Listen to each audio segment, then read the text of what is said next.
What's going on, guys? This is TCS Studios back with another Apple related video. So today we're going to take a step back in time and talk about iCloud. So iCloud was released with the iPhone 4S. I believe it was on October 4th or October 3rd actually, because Steve Jobs died the next day. And it was the last phone he released on stage, although he was officially not part of the company at that time. But iCloud was, this new thing that was really going to solve everything working together. And I do believe in retrospect, we do have that integration that we were looking for back in the day. iCloud later on added activation lock, and this was in I believe it was the iPhone 5S keynote at the end. And I remember watching the video and the crowd was just going wild and clapping when they heard about this feature. But I mean, looking back on it, this feature really just bit us in the butt, So I actually didn't think it was that big of a deal. I moved on, didn't think about it again after the keynote. I bought an iPhone 5 64 gig on the used market right after iOS 7 was released. I didn't realize what it was at the time, but right after that time, right after iOS 7 was released, because I remember the day iOS 7 dropped, our servers at school just completely crashed. I believe I had an Android phone at the time. I think I was on my Galaxy S4, but I could be completely off with the timing there. I wasn't one of the ones downloading it that day, but I remember it was a big problem at school. And anyway, a few months later, I ended up buying my iPhone 5 64 gig, and it was, of course, already updated to iOS 7. And it was back when we really didn't worry about, if there was information or something left on the phone. As long as it worked good, we just bought it and we went on, right? So later on, after you could sign into the App Store separately from your iCloud, and I was downloading my stuff and doing all that, and it wasn't till towards the end where I think you had to sign in for a software update on your actual iCloud that I realized I just couldn't get this guy's account off, and I didn't know what I was doing. It wouldn't come off, and I just thought it was really odd that I couldn't figure out how to get this guy's account off my phone. Like, I could still get into it, I had my password set, I had everything set up, but because this guy's account was still logged in, there was nothing that I could do.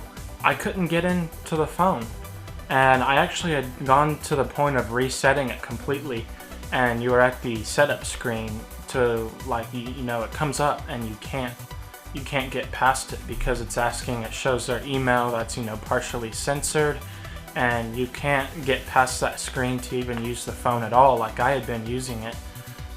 So he pretty much just deleted everything but forgot to sign out of his account when I bought it.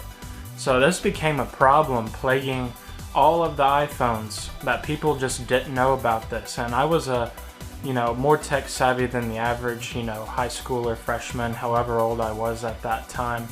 And I didn't even see this coming. And I just remember there were so many phones getting bricked being sold on the used market, which is probably why it's a little bit harder to find, like a 4S to, I don't know, iPhone 5S, iPhone 6.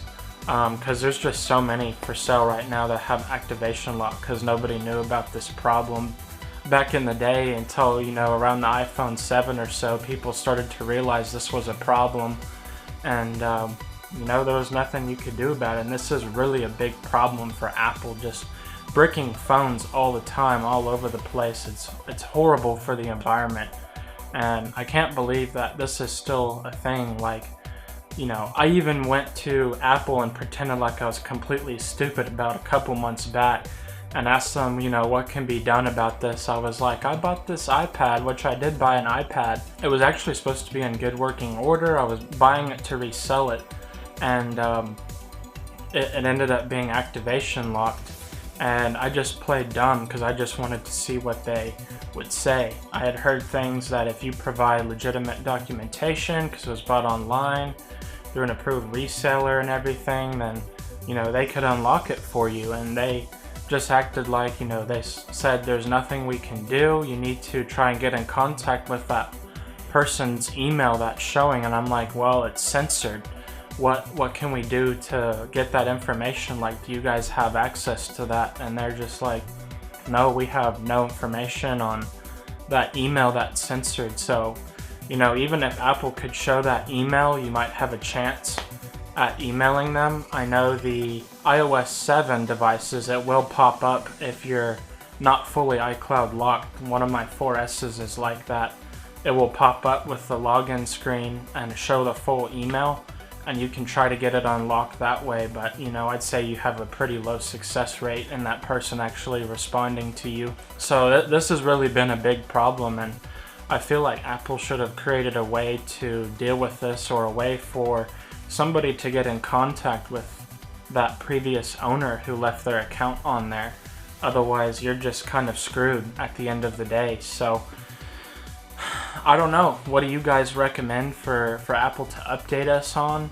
I know you can go on your iCloud and minus it off your account, but how many people go into their iCloud and see that, or even think it's a problem? You know, I went into mine and there were just devices all the way back to my iPhone 7 that were still, you know, they were showing there, but they weren't active. Obviously, I'd signed out of my account, but a lot of people, I feel like, don't even take the effort to take that off of their account whenever they do get rid of it, and they thought, oh, maybe I left my account or something on there. Non-tech savvy people, they don't do that. So we're left in this situation where we have way too many devices that are bricked, and there's nothing you can do about it. And it's sad, because I can buy an absolutely mint condition iPhone 5 or whatever the case may be, and it's just totally bricked. The only thing you can do is completely change the motherboard.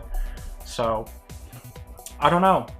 That's my opinion on the issue. I wish it could change, because, you know, there's not really been any videos made on this. You know, Apple's iCloud problem. I figured Apple Explained would have done something, you know.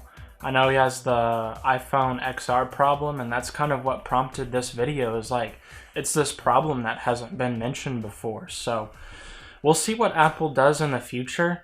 I'm excited to see if there's a change that can be made, because I know even newer devices still have this problem. They're getting bricked all the time, and they're just parts at that point. So I'm going to wrap up this video, guys. I hope you enjoyed it. It's kind of a rant, but let me know your opinions in the comments below. If Apple's doing it right, should we keep this on here to just where we're bricking devices all over the place, or should they provide some sort of update in the future? You know, maybe even revise all of their older operating systems, because, you know, if it's an iOS 16 or whatever, then obviously there's a lot of devices below that can't update and get that feature. So maybe they should update it to all of their older iOS versions too. But, you know, there's so many opportunities and possibilities, you know, to fix this. But I guess we'll see what the future holds. Anyway, I'm going to sign off. Thank you guys for watching the video, and we'll see you in the next one.